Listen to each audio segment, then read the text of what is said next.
오늘이 벌써 42주간입니다. 42주간. 정말 거의 이제 끝을, 정말로 이제 끝이 다가오고 있죠.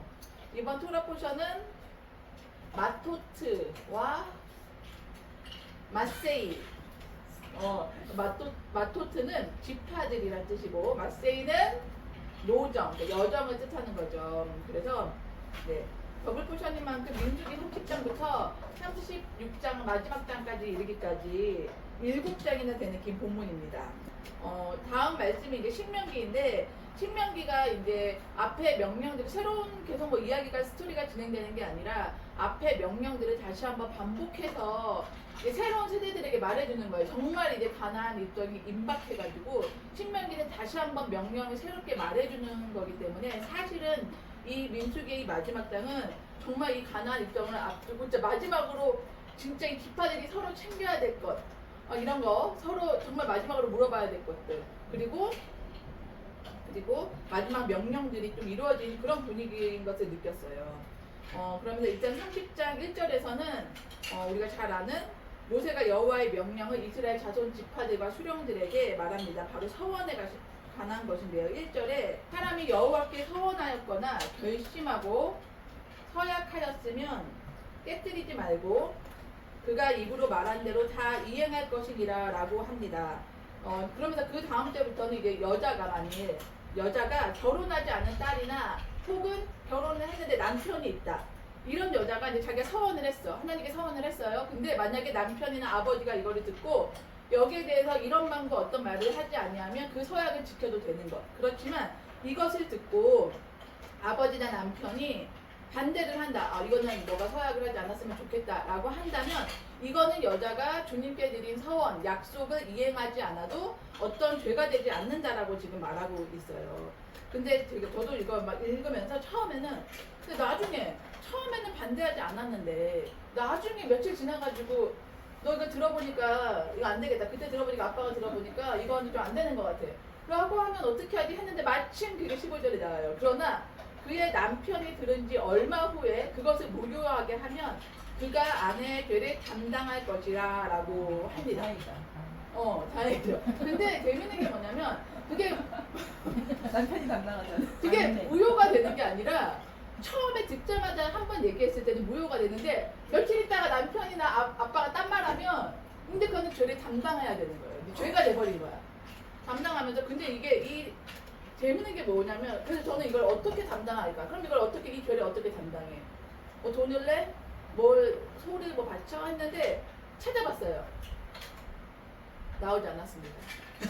어떻게 담당하는지 나오지 않았는데 아마 그래서 제가 생각했을 때 아마 보통 뭐 제사를 드렸겠죠. 죄니까 뭐 속건제든 뭐 이렇게 뭐 드렸겠죠? 라는 그런 생각을 내 혼자서 해봤고 근데 재밌는 게 뭐냐면 이 담당할 것이니라라는 단어였어요. 이게 히브리어로 나사라는 단어인데 들어올리다, 감당하다, 일어나다라는 뜻이죠. 그래서 이 단어가 굉장히 많이 나오는 거예요. 그래서 어디 나왔나 이렇게 한 개씩 클릭해보면서 보는데 다 비슷비슷해. 가인이 뭐 아벨의 죄를 담당할 것이니라, 뭐 누가 다윗이 뭐 이런 일을 했으니까 담당할 것이니라, 뭐 들어올릴 것이니라 하는데 흥미로운 절이 하나가 있었어요. 바로 창세기 7장 17절이었는데 이게 무슨 말씀이냐면 홍수가 땅에 41일 있었는지라 물이 많아져 방주가 땅에서 떠올랐고 할 때 이 떠올랐다고 하는 부분에서도 나사가 쓰였더라고요.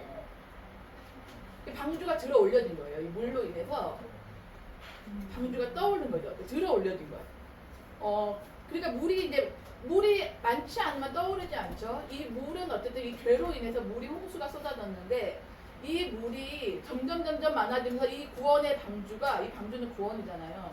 구원의 방주가 들어 올려진 거예요. 그러면서 이 담당한다는 이 뜻이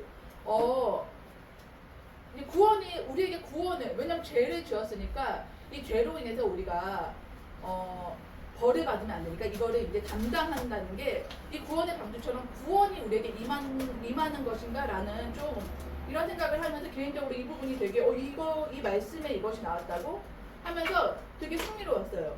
그래서 이때도 쓰였구나. 이게 우리에게 구원을 주는구나. 이게 담당한다는 것은 죄로부터 우리를 자유케 하고 구원을 주는구나 라는 좀 생각이 들었습니다. 그리고 결국 이 장은 아시다시피 공감하시다시피 아버지와 남편의 권위와 질서에 순복하는 것, 또 질서 그런 것들에 관하여 말씀하신다는 것을 알 수 있었는데 그러면서 되게 그 주님의 이 순종을 되게 귀하게 여기시는 것. 아무리 너가 나한테 대단한 서원을 드린다 해도 이거 너의 그 권위자인 남편이나 아빠에게 물어봐. 너가 이거를 드린다고 해도 너네 아빠나 남편이 이걸 반대하면 나는 이거 너 안 받아도 돼. 나는 네가 그 권위의 질서에 순종하는 게 더 좋아. 라고 말씀하시는 거잖아요. 그러면서 역시 이 사무엘상의 순종이 제사보다 낫고 듣는 것이 순양의 기름보다 나으니 주님은 서원제로 이렇게 드리는 것, 주님을 기쁘시게 하는 그 향기로운 서원 제사를 드리는 것보다 우리가 그 권위와 질서에 순복한다는 것을 더 기뻐하시고 너가 그 권위에 순복했을 때 나는 그 서원제를 받은 것보다 진배 없더라고 말씀하시는 그 주님의 공이라고 해야 될까요? 아니면 그 성품이라고 해야 되나? 그거가 되게 놀라웠어요. 주님만 고집하지 않으시고 이렇게 주어진 권위를 인정해 주시는 모습이 되게 좋았습니다. 그리고 이제 31장에서 모세에게 마지막 명령을 하십니다. 네가 이스라엘 자손의 원수를 미디안에게 갚으라. 그 후에 네가 너의 조상에게로 돌아가리라. 그리고 바로 3절에 재밌는데 하나님은 너가 미디안에게 갚는 게 이스라엘 자손의 원수를 갚는 거라고 하고 3절에는 모세는 백성들에게 명령할 때 여호와의 원수를 갚으라고 말해요. 그러니까 하나님은 너네의 원수라고 그러고 모세는 여호와의 원수라고 하면서 그냥 곧 여호와의 원수가 이스라엘의 원수고 이스라엘의 원수가 여호와의 원수구나 이 꼴이구나. 왜냐하면 하나님의 택하신 백성이고 자녀이기 때문에 그것을 대적하는 자는 하나님께도 대적하는 것 이라는 생각이 들었습니다. 그리고 6절에 모세가 제사장 엘르아살의 아들 비느하스에게 성소의 기구와 신호 나팔을 들려서 그들과 함께 전쟁에 보내매라고 하는데 나팔을 불면 하나님께서 그들이 기억하시고 대적에게서 구원하시겠다고 민수기 10장에서 말씀하신 바가 있었습니다. 그리고 참 이번 그 토라 포션도 하면서 우리가 얼마나 참 익숙해서 많은 것을 놓치고 지나가는지 참 또 느끼는 주간이었는데요. 32장도 참 그냥 아무 의심 없이 넘어갔어요. 르우벤과 갓지파가 땅을 우리는 가나안에서 땅을 분배받지 않고 이 땅 길르앗 땅과 야세 땅을 달라고 이제 모세와 엘르아살과 지도자들이 찾아가서 우리는 요단강 동편 이쪽에 있겠습니다. 우리는 그 땅을 달라고 이제 얘기하는 부분인데 생각해보니까 사실은 그 땅은 주님께서 말씀하신 그 땅이 아니거든요. 젖과 꿀이 흐르는 가나안 땅은 요단강을 중심으로 서쪽이지 동쪽이 아닌데 르우벤과 갓자손은 우리가 그 땅에 가서 그 땅을 분배받지 않을 테니까 지금은 이 땅을 주십시오. 우리가 지금 양이 너무 많고 목축할 그 가축들이 너무 많은데 이 땅이 목축하기 너무 좋습니다라고 말을 하고 있습니다. 근데 그 땅에 있고 머무르고 싶었던 이유가 단지 뭔가 영적으로 더 충만해 보여서도 아니고 어떤 그런 영적인 이유가 아니라 단지 우리가 기르는 양이랑 염소랑 당나귀랑 있는데 이거 키우기 여기가 딱이에요 라고 말을 하고 있는 거예요. 그러면서 근데 젖과 꿀이 흐르는 땅이 바로 앞에 이 요단강 정말 좁잖아요. 그 강만 넘으면 바로인데 이거 건너가고 싶지 않았을까? 그 땅을 여기에 젖과 꿀이 흐른다는데 그 땅을 가고 싶지 않았을까? 라는 생각이 들었는데 그럴 수도 있었겠다. 그냥 믿음의 눈으로 바라보지 않고 당장 나의 현실 내가 지금 목축이 너무 많고 이거를 끌고 이 요단강을 건너서 전쟁을 치러서 이 땅을 분배를 받아서 가기까지 이게 너무 현실적으로 막막하다는 생각이 들었을 것 같아요. 그래서 이런 제안을 하고 근데 이제 모세가 책망을 하죠. 모세가 책망을 하면서 그 40년 전 가데스 바네아에서 너희 조상들도 그렇게 했다. 이렇게 근데 그 조상들이 했다는 이유가 뭐였냐면 이야기가 뭐였냐면 공동체에 관련된 말씀이었어요. 너희가 우리 모두 몇 빠지게 했어. 그때도 그랬어. 그러니까 이거 굉장히 10지파에게 사실 2지파밖에 안 되지만 이 2지파는 인구가 굉장히 많은 지파였고 그리고 그렇기 때문에 저는 그게 한 지파였어도 사실 우리 여기 좋다고 생각했는데 사실 가나안이 여기라서 말 안 하고 있었는데 뭔가 아까운 생각도 들 것 같고 뭔가 우리는 전쟁하러 가야 되는데 되게 이거 맥 빠질 것 같다는 생각이 드는 거예요. 근데 여기 32장 7절에 이렇게 말씀합니다. 모세가 이렇게 말을 해요.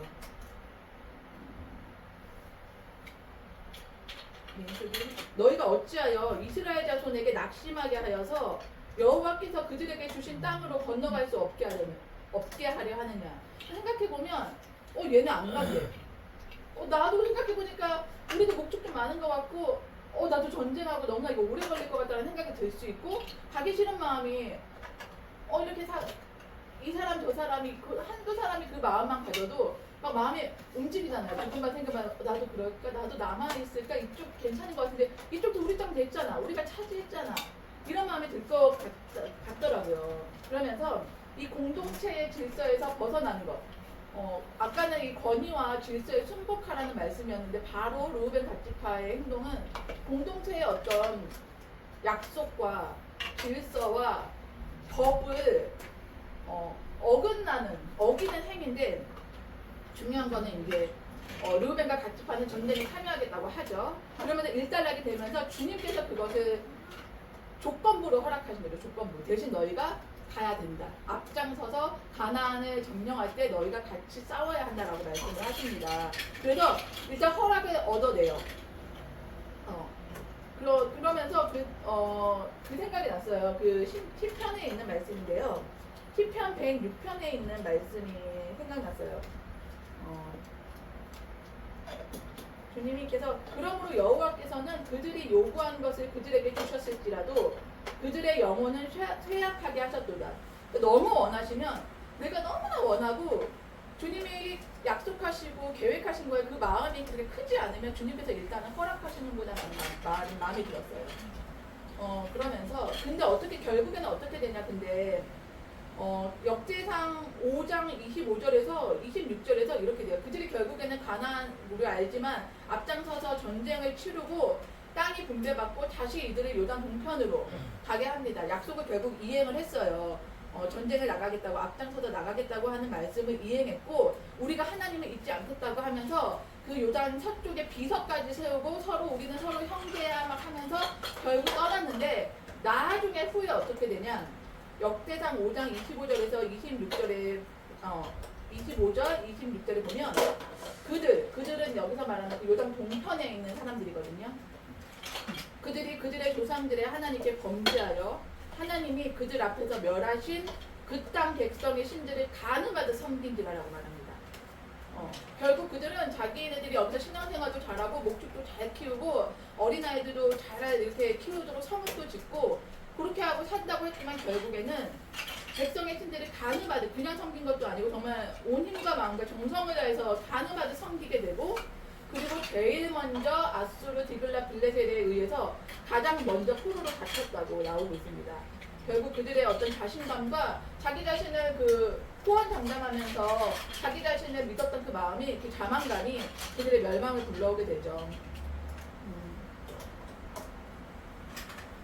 그러면서 근데 이제 이 마지막 편을 보면 그 끝장에 보면 이거 좀 미리 제가 얘기하는데 36절에 슬로바스의 딸들 얘기가 나와요. 이거 사실 나왔던 얘기거든요. 저번에 우리가 한번 했던 얘기인데 27장인가에도 또 한 번 나오는 얘기인데 여기서도 또 한 번 나와요. 근데 좀 약간 확장된 게 있어요. 뭐냐면 그 당시에는 슬로바스의 딸들이 우리는 아들이 없어서 우리 아버지의 제가 여기서 끊겨서 아들이 없어서 이 땅을 분배 못 받으면 우리는 없잖아요. 이런 거였다면 지금은 이제 그 지파 사람들이 와가지고 근데 얘네가 다른 지파하고 결혼해서 이 땅 갖고 가면 우리 지파는 땅이 줄어들고 얘네가 시집가는 지파가 땅이 많아지잖아요. 이런 말이거든요.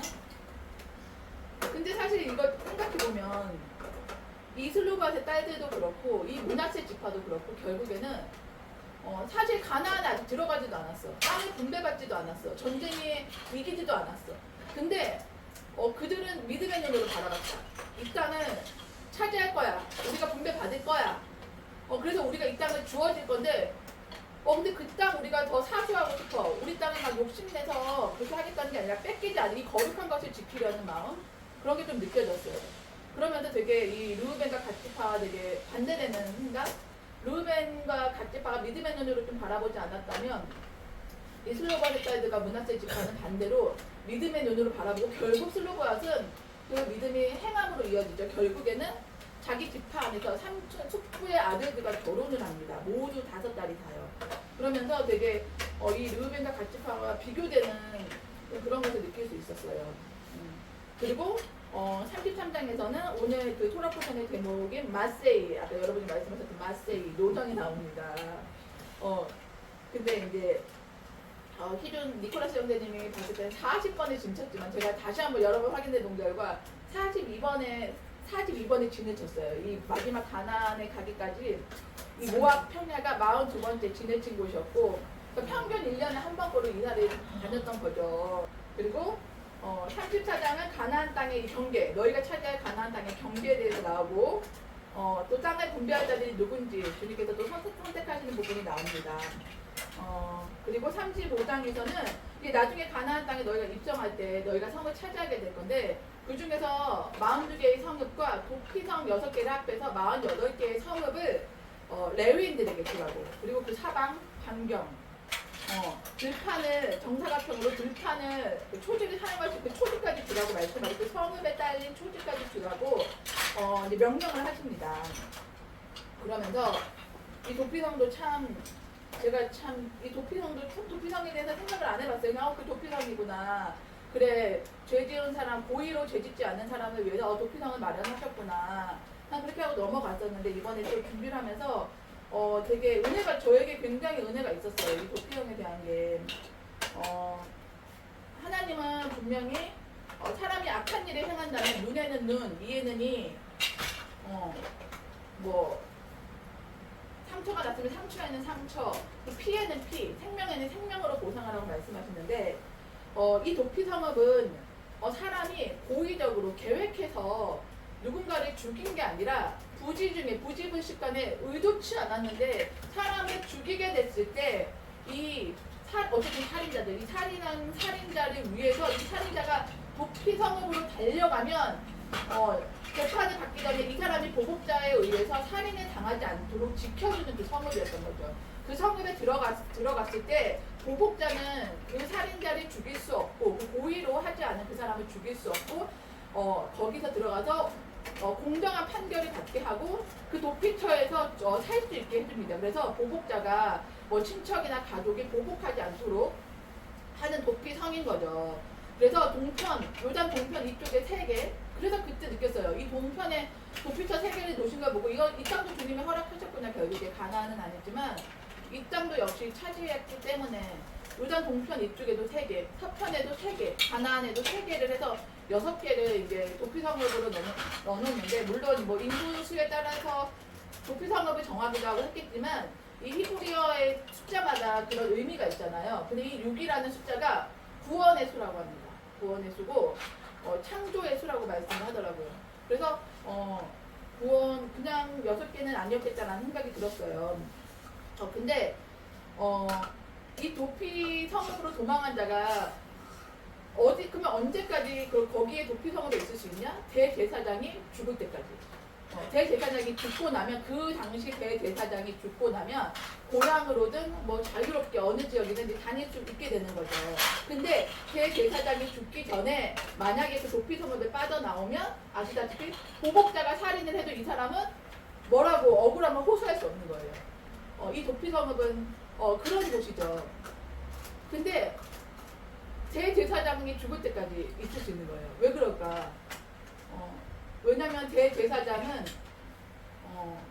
예수야를 예표하죠. 예수야의 그 죽음이 죽음으로 인해서 우리가 죄에서 자유케 되고 구원을 얻는 것처럼, 이 대제사장이 죽음으로써 이 사람은 어쨌든 눈에는 눈, 이에는 이고, 피에는 피고, 생명에는 생명이기 때문에 어쨌든 이 죽은 사람이 있기 때문에 피가 흘려졌기 때문에 분명히 누군가는 이 피를 흘려야 되는데, 이 살인자는 고의적으로 하지 않았기 때문에, 이 사람은 고의적인 사람이 아니었기 때문에 피를 흘릴 수가 없어요. 근데 이 대제사장이 죽음으로써 이 대제사장의 죽음이 이 사람을 다시 고향으로 돌아가기도 하고 자유롭게 다닐 수 있게 하는 자유를 준다는 것을 알게 됐어요.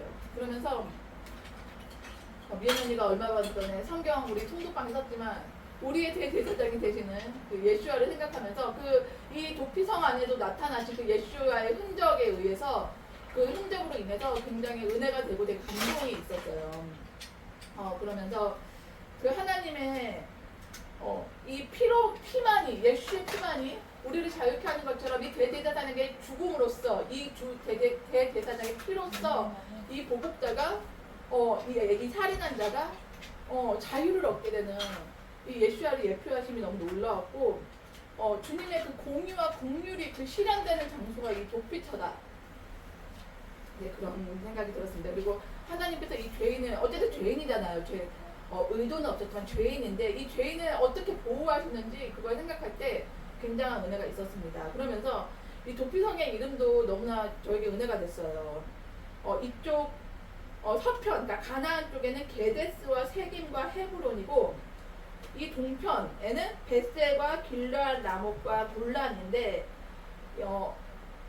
이 뜻이 궁금해서 찾아봤더니 어떤 분이 이 이름의 뜻들이 다 하나님의 속성을 나타내고 있다고 말해요. 그래서 뜻을 봤더니 게데스는 거룩함, 성결, 세겜은 어깨, 짐을 지는 것, 짐을 지고 예수님이 우리의 짐을 지어주셨죠. 헤브론, 연합과 교제, 그리고 벳셀은 요새, 하나님 우리 요새 되신다고 시편에 말씀하시죠. 길르앗 라못, 높은 곳, 우리를 높은 곳에 세우신다고, 아무도 닿지 못한 높은 곳에 세우신다고 말씀하고 계세요. 그리고 골란은 기쁨과 환희를 뜻하고 있다고 합니다. 그래서 이 이름만으로도 진짜 하나하나 의미가 없지 않은 것이 없다. 이 성경에는 모든 것이 주님의 은혜와 공의와 긍휼과 자비가 연결된다는 것을 알 수 있었습니다. 그리고 이거는 제가 알아낸 것은 아니고 제가 은혜를 받은 건 아니고 은혜가 됐는데 제가 어디서 이렇게 막 찾다가 알게 됐는데 어떤 분이 이걸 이렇게 보더라고요. 이거에서 좀 한세 사람의 의미를 보시더라고요. 이쪽 요단 동편은 이방인을 뜻하는 결국 가나안 땅은 아니기 때문에 이쪽에 세계의 구원의 도피의 장소, 이 가나안을 상징하는 이 가나안, 이스라엘을 상징하는 이 가나안 땅의 세 곳. 그렇게 해서 세계와 세계가 이 삼위일체 하나님을 뜻하는 이 세계와 세계가 합해져서 구원의 수를 이루고 창조의 수를 이룬다고 말하고 있습니다. 네, 그렇게 하면서 또 36장에는 아까 말씀드렸던 슬로바앗의 얘기가 다시 한번 나오면서 이 토라 포션은 이렇게 마무리가 됩니다. 네.